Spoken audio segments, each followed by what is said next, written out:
بڑھانے کا۔ اللہ کہیں نہ کہیں سے مدد بھیج ہی دیتا ہے، وہ ہمیں دکھ میں پریشان نہیں دیکھ سکتا۔ ہر چیز نصیب سے نہیں ملتی، کچھ چیزیں دعاؤں سے ملتی ہیں، اور مشکلیں اس لیے بھی آیا کرتی ہیں کہ ہم صبر کرنا سیکھیں۔ اور جانتے ہو دعا کیا ہے؟ اپنی ہر پریشانی اللہ کے حوالے کر کے خود بے فکر ہو جانا۔ صبر وقت مانگتا ہے اور وقت صبر مانگتا ہے۔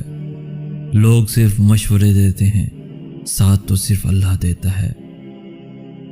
دنیا کو ایک معجزے کی ضرورت ہے اور اللہ ہی اس کا واحد مالک ہے۔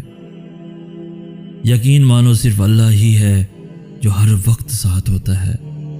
اللہ ہمیں کبھی ایسی مشکل میں نہیں ڈالتا جس سے ہم نکل نہ سکیں۔